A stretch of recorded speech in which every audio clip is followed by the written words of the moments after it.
thématique, permettant à chaque participant de contribuer activement à la réflexion collective. Les thèmes traités ont été les suivants. Le cadre institutionnel et politique du financement du logement au Burkina Faso. 3 sous-thèmes ont été traités à ce niveau. Il s'agit de l'état des lieux de politique nationale et globale sur le logement, du rôle du gouvernement et institutions publiques et des défis et opportunités de politique inclusive. Du mécanisme de financement du logement. À ce niveau, 3 sous-thèmes ont été également traités. Il s'agit des instruments financiers, le rôle de la microfinance et des PPP et les modèles innovants. La 3e session a concerné les meilleures pratiques internationales et régionales.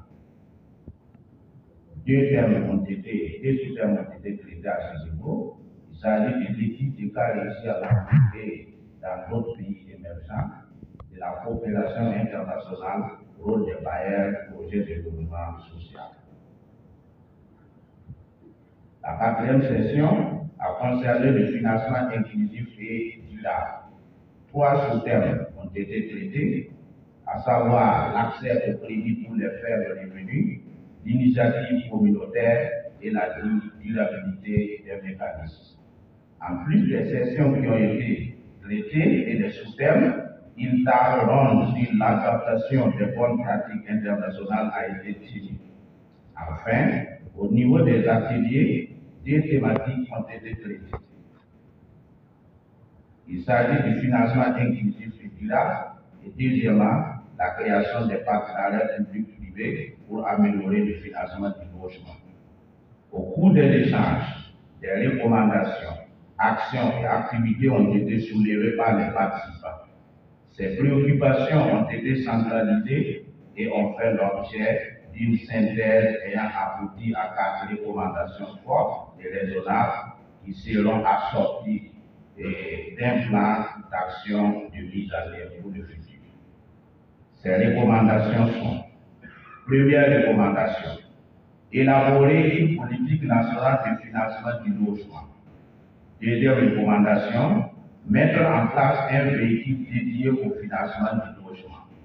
Troisième recommandation, adopter une approche chaîne des valeurs pour le logement. Et 4e et dernière recommandation, faciliter l'accès aux questions foncières et à la facilitation de la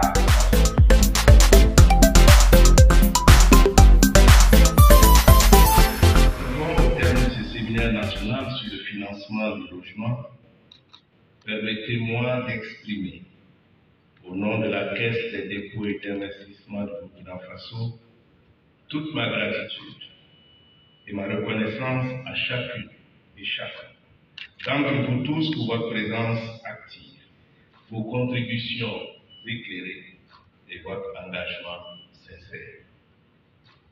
Depuis l'ouverture, nous avons partagé bien plus que des constats. Nous avons confronté nos expériences, interrogé nos certitudes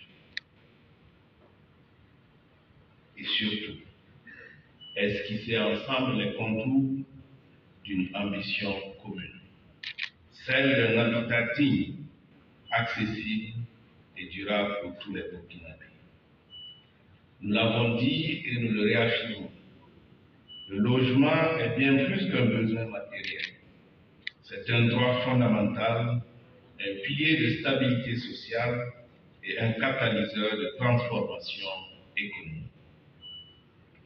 Mesdames et messieurs, votre mobilisation durant ces 2 jours montre qu'au-delà des différences d'approche ou d'intérêt, une volonté collective existe. Celle de faire du logement une cause nationale et un moteur de souveraineté sociale.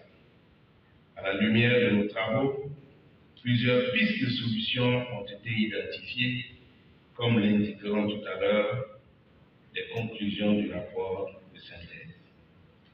À la Caisse de dépôt et d'investissement du Burkina, nous prenons l'engagement de ne pas laisser ces conclusions dans les tiroirs.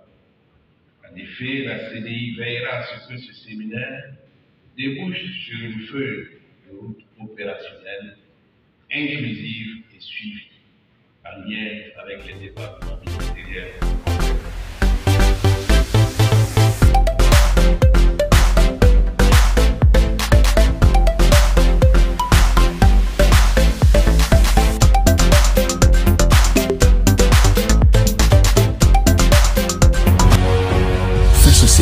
Une autre facette de l'information au Burkina Faso.